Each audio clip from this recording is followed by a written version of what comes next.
आज सभी हिसार के सीनियर हमारे प्रेस के साथियों का हम हमारे जननायक जनता पार्टी हिसार के कार्यालय में पहुंचने पर दिल की गहराइयों से स्वागत करते हैं, अभिनंदन करते हैं।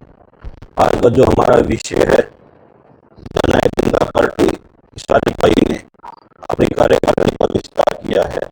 उस विस्तार में सभी सीनियर साथियों को, पार्टी के निष्ठावान कार्यकर्ताओं को, डॉक्टर अजय सिंह चौटाला जी हमारे राष्ट्रीय अध्यक्ष हैं, आदरणीय पूर्व में उप मुख्यमंत्री रहे श्री दुष्यंत सिंह चौटाला जी, हमारे प्रदेशाध्यक्ष आदरणीय श्री ब्रिज शर्मा जी, हमारे युवा इकाई के प्रदेश अध्यक्ष आदरणीय भाई दिग्विजय सिंह चौटाला जी से और पार्टी के तमाम सीनियर नेताओं से विचार विमर्श कर जिला कार्यकारिणी का हमने नवनिर्माण किया है और एक जंबो लिस्ट हमने जारी की है, जिसमें 60 पदाधिकारियों की नियुक्ति की गई है। 60 के 60 पदाधिकारी पार्टी के लिए निष्ठा से, ईमानदारी से, मेहनत से, सच्ची लगन से संगठन को निरंतर मजबूती प्रदान करने का काम करेंगे। जिसके अंदर आज हमने मेरे साथ बैठे हमारे जिला के हमारे प्रभारी आदरणीय श्री अनिल बाड़किया जी, आदरणीय श्री हमारे राष्ट्रीय कार्यकारिणी के सदस्य राजमल जी काजल, आदरणीय श्री सत्यवान जी बिचपड़ी, हमारे प्रदेश के महासचिव आदरणीय डॉक्टर अजीत ओडीएम जी, आदरणीय श्री मुंशीराम जी, सभी सीनियर साथियों से विचार विमर्श करके आज आपके बीच में हम हमारी जननायक जनता पार्टी की कार्यकारिणी की लिस्ट को हम जारी करने जा रहे हैं। जिसके अंतर्गत हमने दो पार्टी के प्रधान बनाए हैं, जिसमें आदरणीय श्री सचेल जी मात्रश्याम हैं, जो मात्रश्याम गांव से पूर्व सरपंच भी रहे हैं और पार्टी के पुराने सीनियर साथी हैं, और आदरणीय श्री मुंशीराम बेनीवाल जी गांव मोहब्बतपुर से हैं, जो पूर्व में आदमपुर हल्का के अध्यक्ष रहे हैं। पार्टी ने उनको वरिष्ठ उप प्रधान की जिम्मेदारी दी है। इसी क्रम में पार्टी ने उप प्रधान की जिम्मेदारी आदरणीय श्री अमरजीत मलिक जी को, ईश्वर लोहरा जी, राजपाल महिला जी, आदरणीय सुभाष बेरवाल जी, श्रवण जी बागड़ी, होशियार सिंह बिठमड़ा जी, आशुतोष नायक जी हैं दुर्जनपुर से, बलवंत गिराए से हैं जी, राजेश सरपंच साहब हैं हमारे मुकलान गांव से, शमशेर दुल जी हैं बांडा हेड़ी से, आदरणीय सतबीर मुंगेरिया जी हैं, पार्टी के बड़े पुराने और वफादार साथी हैं, आदरणीय श्री सतबीर कसवा जी हैं, आदरणीय श्री सहदेव सिहाग जी हैं। इसी क्रम में पार्टी ने हिसार के प्रधान महासचिव की जिम्मेदारी दी है जय सिंह राजली जी को, जो डॉक्टर अजय सिंह चौटाला जी के काफ़ी पुराने संघर्ष के साथी हैं और पार्टी में काफ़ी सीनियर हैं। इसी क्रम में पार्टी ने महासचिव की जिम्मेदारियां दी हैं आदरणीय श्री सुरेश नंबरदार जी को, कृष्ण लितानी जी को, आदरणीय श्री ओम प्रकाश भेरिया जी को, बलजीत सरपंच जी हैं सिंगवा रागो के, आदरणीय श्री पम्मी जी एक्स सरपंच हैं लुदास गांव के, धर्मवीर खेड़ी जी हैं, नरेश सहरावत जी पूर्व सरपंच है खरडलीपुर से, धर्म सिंह घोसला जी हैं आर्यनगर से, रामानंद खटीक जी हैं बाड़समंद से, मास्टर बलवान कुंडू जी हैं फरीदपुर गाँव से हैं, राम प्रकाश शर्मा जी बहुत ही पुराने पार्टी के हैं बास गांव से, आदरणीय श्री दलबीर पानू जी हैं सिसाई से, आदरणीय श्री वेद अग्रवाल जी हैं हिसार अनाज मंडी से, आदरणीय श्री बाली जी बाटोड़ और भाई कुलदीप लंबरदार जी को पार्टी ने महासचिव की जिम्मेदारी देने का काम किया है। इसी क्रम में सचिव की जिम्मेदारी आदरणीय हमारे युवा में भी काफ़ी लंबे समय से काम किया है भाई कमल पानू है थुराना गाँव से, प्रकाश डांडा जी हैं सिवानी बोलान से। इसी क्रम में सुरेंद्र सिहाग जी हैं सिसाई गांव से, आदरणीय श्री रतनलाल पंडित जी हैं चिकनवास गांव से, आदरणीय भाई महेंद्र मलिक जी हैं उमरा गांव से। पार्टी के बहुत पुराने हैं श्री सतपाल जी मोर, भाई सोमवीर जी शोरान आज़ाद नगर से, जो व्यापार मंडल के हमारे आज़ाद नगर के प्रधान भी हैं, आदरणीय श्री रामफल खानपुर जी हैं, बलजीत चहल जी हैं, भाई मोहित जी अरोड़ा जी हैं और कृष्ण सिहाग जी और भाई वीरेंद्र रुंडला जी को सचिव की जिम्मेदारी देने का काम पार्टी ने किया है। इसी क्रम में सह सचिव में आदरणीय श्री रामफल जी लोहान, ईश्वर जी न्याना, सरदार गुरसरण जी हैं उकलाना से, भाई शमशेर पुनिया जी हैं, मोहनलाल गुदारा जी हैं, सुभाष जी हैं खासा महाजन से, योगेश आर्य जी हैं, साहबराम जी हैं और भाई मुकेश दुलगत जी हैं और आदरणीय नंदलाल बेनीवाल जी हैं और राजकपूर रांगी जी हैं। पार्टी ने जो महत्व जिम्मेदारी दी है संगठन सचिव की, वो हमारे शहर के हमारे बड़े सीनियर साथी हैं। संगठन सचिव की जिम्मेदारी दी है आदरणीय भाई जितेंद्र भ्याणा जी को। कार्यालय सचिव हमारे मास्टर रणधीर बलारा जी हैं, जो पहले भी कार्यालय सचिव थे दोबारा से फिर उनको कार्यालय सचिव की जिम्मेदारी दी गई है। प्रचार सचिव है हमारे भाई गुड्डू लहंगेवाड़ा जी, बड़े शहर के प्रमुख व्यवसायी हैं, बिजनेसमैन हैं, और कोषाध्यक्ष की जिम्मेदारी पार्टी ने महावीर सिहाग जी को दी है। आशा और उम्मीद करते हैं ये नया संगठन जननायक जनता पार्टी को ऊंच तक लेके जाएगा, ऊंचाइयों पे लेके जाएगा, और भाई दुष्यंत चौटाला जी के और डॉक्टर जय सिंह चौटाला जी के हाथ मजबूत करने का काम करेगा, और हिसार के अंदर और हरियाणा के अंदर एक नया परिवर्तन लाने का ये इकाई काम करेगी।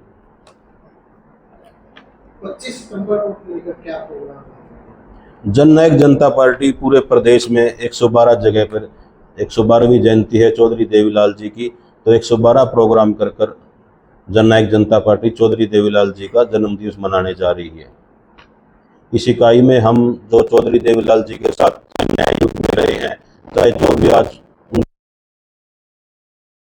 हमारे बीच में है, हम उनको जिला वाइज बुलाकर घर से लेके आएंगे और उन्हें पार्टी अपना सम्मान देने का काम करेगी। उनको हमें जिस संगठन विस्तार में देरी नहीं करती, पार्टी जो है वो ऑलरेडी कर चुकी है, क्या वजह रही है? नहीं, देरी तो मैं नहीं कह सकता, क्योंकि अभी हमारी जिला इकाई थी, जो अभी जिला अध्यक्षों की, जिला प्रभारियों की लिस्ट आई थी, वो अभी 3 महीने पहले आई थी। अभी निरंतर संगठन का विस्तार चल रहा है। हमारी कल भी किसान सेल की जिम्मेदारी आदरणीय बागवीर बेनीवाल जी को दी गई है, बीसी सेल की हमारी आदरणीय रामकुमार भट्ट जी को दी गई है, और हमारे अभी एससी सेल की लिस्ट हमारी आनी रही हुई है। हरियाणा में जेजेपी का भविष्य क्या है? देखिए, भविष्य मेहनत करेंगे हम, और पूर्ण इस हरियाणा प्रदेश में वापसी दुष्यंत चौटाला जी करेंगे। युवा नेतृत्व है, उन्होंने अपने कार्यकाल में 4.5 साल के कार्यकाल में बहुत कुछ करने का काम किया है। आज हमारे हिसार के अंदर, जिस शहर के अंदर हम बैठे हैं, कल मुख्यमंत्री जी आ रहे हैं एयरपोर्ट के ऊपर, कह रहे हैं कि वो वो ट्रायल होगा, तो उसके अंदर भी अगर एयरपोर्ट बनाने में अगर किसी का अहम रोल है तो वो दुष्यंत जी का है। अब क्रेडिट है वो भारतीय जनता पार्टी ले रही है, लेकिन नाराजगी हमेशा अपने आदमी से होती है जी। दुष्यंत जी को वो कह रहा था कि भाई तू मुख्यमंत्री नहीं, तेरे को मुख्यमंत्री बनाते, तो दुष्यंत जी ने, वो उनकी दादाजी की उम्र का था, हमारे दादाजी की उम्र का था, तो मजाक में कहा था, ताऊ मैंने 2000 से आपकी 3000 पेंशन तो की है, और वो सच्चाई है। अब दुष्यंत जी को सरकार से गए हुए 2 साल होने को आए, बता दीजिए अगर सैनी सरकार ने 1 रुपये बढ़ाने का काम किया हो तो। दुष्यंत जी के कार्यकाल में ही 1000 रुपये बुढ़ापा पेंशन के बढ़े थे, चाहे वो पंचायती राज में महिलाओं को 50% का आरक्षण हो, चाहे वो डिपो राशन में हो, चाहे पंचायती राज में बैकवर्ड सेल को 8% का हो। हर चीज़ तो दुष्यंत जी ने बड़ी बखूबी से जो वादे किए थे का काम किया है। मांगे भी 75% लेके आए थे, उसके अंदर भी सरकार ने डाला है, कोर्ट से रद्द करवा रही है, उसकी पैरवी नहीं कर रही। दुष्यंत जी इसको अपने लेवल पे उसके लिए लड़ रहे हैं। अगर 75% युवाओं का आरक्षण हरियाणा में लागू होता है तो हरियाणा के अंदर एक युवाओं के अंदर एक अलग जगाएगा, युवाओं के भविष्य को एक उज्जवल बनाने का काम करेगा। ऐसी कौन सी गलतियां रही पीछे जो इस बार ध्यान रखें और आगे नहीं दोहराई जाएंगी, जिसका फायदा? देखिए, जनता जनार्दन होती है, गलतियां तो जनता ही बता सकती है क्या कि दुष्यंत जी ने काफ़ी अच्छा करने का काम किया। 10 ही हमारे विधायक थे, जनता ने तो ये माना कि दुष्यंत जी के पास 50 विधायक हैं और वो कुछ नहीं कर पा रहे। 10 विधायक होते हुए दुष्यंत जी ने जो किया, एक सरकार का हम 20% हिस्सा ही थे, 20% में जो किया आज तक किसी ने किया हो बताइए। उप मुख्यमंत्री तो है हिसार के पहले भी आदरणीय चंद्रमोहन जी रहे हैं, कोई नाम लेने वाला हो, कोई जानने वाला हो तो बताइए। उप मुख्यमंत्री क्या होता है, वो दुष्यंत जी ने उनका महत्व दिखाया कि भाई उप मुख्यमंत्री क्या कर सकता है, वो दुष्यंत जी ने करके दिखाया। तो उस समय सत्ता के साथ आप लोग गए, उससे पार्टी का ग्राफ बढ़ा या नुकसान हुआ मानते, क्या मानते हैं? देखिए, उस टाइम का वो फैसला बड़ा जायज़ था। आपको भी पता है रमेश जी कि 10 विधायक थे, पहले कांग्रेस की भी सरकार बनाने की में नहीं थी, तो दुष्यंत जी के जो वादे थे भाई कॉमन मिनिमम प्रोग्राम के तहत सरकार के साथ समझौता हुआ था, और काफ़ी हद तक हम हमारे सिर्फ बुढ़ापा पेंशन ही क्या बंसो ना कर पाए, उसके कारण 3000 कर पाए, बाकी हमारे वादे पूरा करने का काम किया। जो पारिवारिक जबानी जो चल रही है, इसका कितना का डेंट पड़ रहा है जेजेपी के नेतृत्व? इस बारे में मैं तो कोई टिप्पणी नहीं करना चाहूँगा, क्योंकि चौधरी देवीलाल का परिवार हमारे लिए तो सर्वमान्य ही परिवार है। हाँ, इतना ज़रूर कहना चाहूँगा मैं इंडियन नेशनल लोकदल के लिए कि वो कोई भी पार्टी में शामिल होता है, वो अपने पदाधिकारियों को भी जेजेपी लिख देते हैं कि फेसबुक पे जेजेपी का शामिल हुआ। वो दुष्यंत के नाम का, चाहे वो इनेलो हो, चाहे वो बीजेपी हो चाहे वो कांग्रेस हो, हर आदमी को दुष्यंत के नाम का फोबिया हो चुका है। सुबह से शाम तक दुष्यंत दुष्यंत ही रहती है। तो उसका कारण क्या है वो तो आप लोग ही बता सकते हैं जी। जो बाढ़ आई उसमें पैकेज दिया है 7 से 15,000 प्रति किला, तो जेजेपी ने क्या मांग की? कितना ये ऊँट में के मुंह में जीरा देने के समान है जी। 7 से 15,000 के अंदर क्या होगा आप बताइए जी। किसान की जो आज हालात है, आप लोगों ने बड़ी, मीडिया के साथियों को मैं तो बधाई देता हूँ कि आपके जो साथियों ने गांव तक जाकर पानी के अंदर ट्रैक्टरों पे चढ़ के, बैल बग्गी पे चढ़ के घरों की जो परिस्थितियां हैं, लोग कैसे बस्तियों में मोहल्लों में जीने पे मजबूर हो चुके हैं, कितने मच्छर हैं, कितनी गंदगियां, चरम रोग गाँव में शुरू हो चुके हैं और सरकार का इसकी तरफ कोई भी ध्यान नहीं है। सरकार अपनी मौज मस्ती में लगी हुई है, कोई ध्यान नहीं है।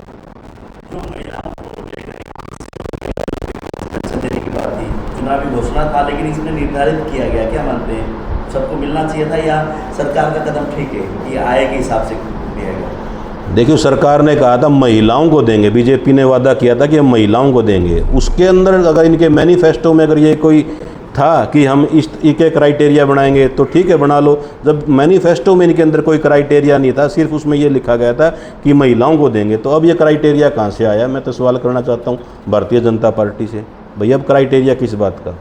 जो भी महिला है उसको आप सम्मान सूचक देना काम करें। जीएसटी बढ़ाने वालों ने जीएसटी कम किया और बड़े जोर शोर से क्रेडिट लिया जाता है। ये सरकार सिर्फ वो अखबारों की और ऐड की सरकार रह चुकी है जी। चाहे वो हमारी हरियाणा रोडवेज की बस हो, चाहे शहर के विभिन्न जो मेन चौराहे हैं जहाँ भी है, सरकार इतना पैसा अपना सिर्फ और सिर्फ एडवर्टाइजमेंट पे खर्च कर रही है। अगर वही पैसा भी ये अपने यहाँ पर देहात के अंदर जो बाढ़ आई हुई है, यहाँ लोगों को राहत देने का काम करती तो कितने लोगों का जीवन सुधर जाता। मैं तो कई सामाजिक संस्थाएं हैं जिन्होंने इसके अंदर आगे आके एक गरीब की कमेरे की मदद की है। मैं तो उन सभी संस्थाओं का धन्यवाद करता हूं कि सरकार सोई हुई थी और वो सामाजिक लोग थे, चाहे वो सामाजिक संस्थाएं थी जो आगे आई और लोगों की मदद की। मैं उन सब का धन्यवाद करता हूं। जैसे भाजपा की सरकार आई, आप क्या मानते हैं कांग्रेस की वोट चोरी के माध्यम से सरकार बनाई गई, क्या जनता ने वाकई में भाजपा को चुना या कहीं ना कहीं कांग्रेस जो आवाज़ उठा रही है वो सही है? देखिए, ये कांग्रेस की जो सरकार थी इसमें कोई भी शक नहीं है कि पूरे हरियाणा प्रदेश में कांग्रेस की लहर थी, लेकिन पिता ने अपने पुत्र मोह में कांग्रेस की लुटिया डबोने का काम किया है। हर जगह भाजपा से मैच फिक्सिंग कर कैंडिडेट को उतारा गया। आज उसी कारण भारतीय जनता पार्टी पूरे प्रदेश में दोबारा लौट के आई है। अगर इसका कोई जिम्मेदार है तो वो भूपेंद्र हुड्डा और आदरणीय दीपेंद्र हुड्डा जी हैं। तो वोट चोरी का जो एक तरह से मुद्दा बनाकर इस समय पूरे देश में चल रहा है जो मुद्दा, वोट चोरी नहीं मानते आप? नहीं, वोट चोरी तो है ही है जी, वोट चोरी तो है, वो तो ग्राउंड की बातें हैं, हमें लिस्ट चेक करनी पड़ेंगी, वो एक अलग मामला है। लेकिन जो सरासर दिख रहा है वो मैच फिक्सिंग का मामला है। आपको मैं कल का ही उदाहरण देना चाहता हूँ। जो दिल्ली यूनिवर्सिटी के अंदर जो हमारा भाई मान साहब प्रधान बने हैं दिल्ली यूनिवर्सिटी के, वो कौन है? उनका बैकग्राउंड उठा के देखिए। वो हुड्डा साहब के बड़े करीबी हैं और हुड्डा साहब ने उनके NSUI का जो मजबूत दावेदार था उसकी टिकट काट कर मैच फिक्सिंग कर वहाँ से भी ABP को जिताने का काम किया। तो आप लगा लीजिए किस तरह तक भारतीय जनता पार्टी की आउट ऑफ वे जाकर हरियाणा में मदद कर रहे हैं। मैं अनिल प्रधान जी से, प्रभारी जी से कहना चाहता हूँ कोई दो बात।